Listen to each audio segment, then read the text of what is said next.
Good morning, class.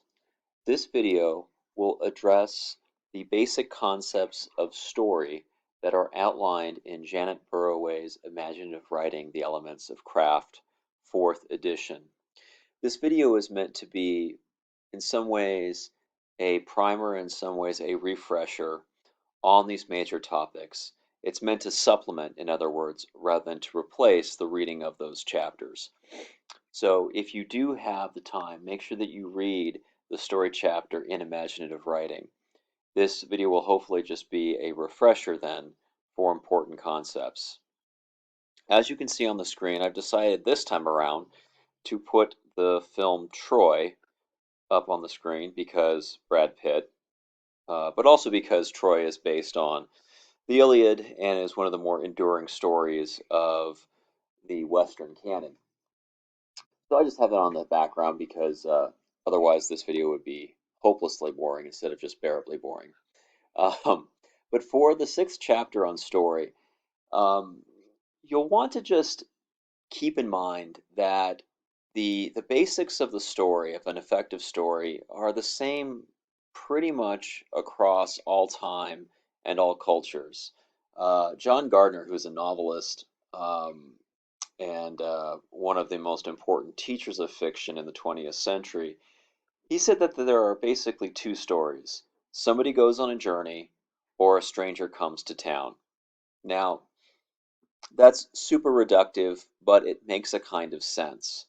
Someone went on a journey, and a stranger came to town.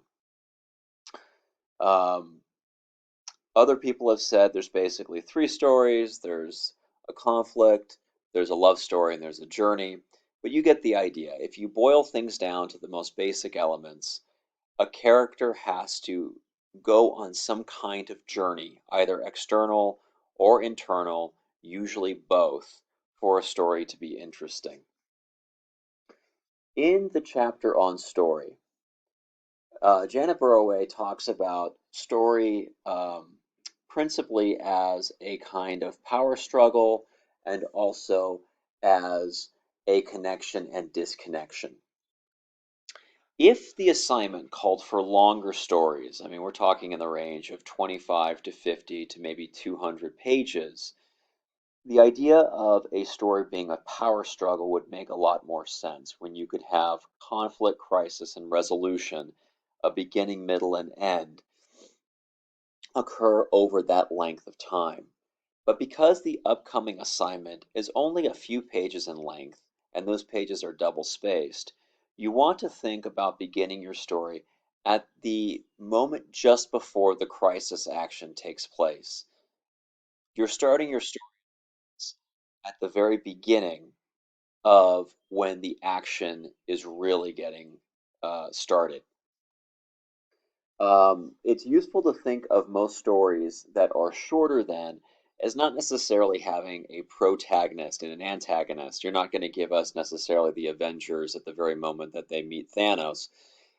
Instead, you're going to probably give us, in that shorter space, you're going to give us the internal journey of a character who is just about to embark on the conflict action or the crisis action, as Janet Burroway talks about. What is the crisis action? The crisis action is the moment in the story when a character is about to do something that will forever change her life or his life or their life. Painting, photographs, and sculpture are usually effective because they're taking place at the moment of crisis action. So, whichever image you have chosen as your inspiration for the story, you should treat it as the moment of crisis action.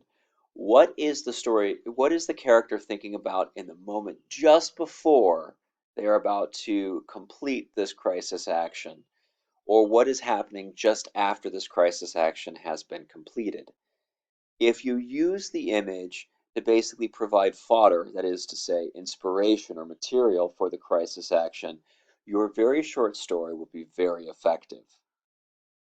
So I encourage you to think about the image as being the moment of crisis action in your story. And I encourage you to have a little bit less action and a lot more internal development of the character's thoughts. That is going to make for a much more effective short story. As for story as connection and disconnection, these kinds of stories usually make the most sense for the kinds of stories that we find interesting as adults. Earlier, I made a reference to the Avengers. Most comic book stories are about beating up evil, which sounds silly if you think of it, but that's really about what comic books are usually about. It's about beating up evil. For most adult-oriented stories, however, most of those stories are about people coming together or breaking apart, divorcing, uh, just kind of becoming more distant, because that is the experience that many of us have as adults. We choose to embark on a particular journey and we have to leave certain people, or maybe we have to meet others in order to accomplish our goals. So I encourage you to think of the image as being the crisis action inspiration. And I encourage you to think about what these characters are going through as generally being about connection or disconnection.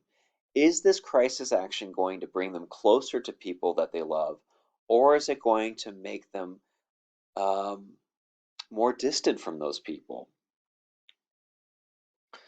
And that's basically what I have for you as a summary of the story chapter. I encourage you all to reach out to me if you have any questions about your stories.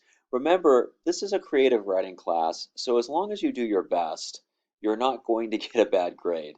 But I do want you to try at your very best to look at an image as a crisis action moment in the story and to try to develop the characters as you understand them in that image around the principles of connection and disconnection.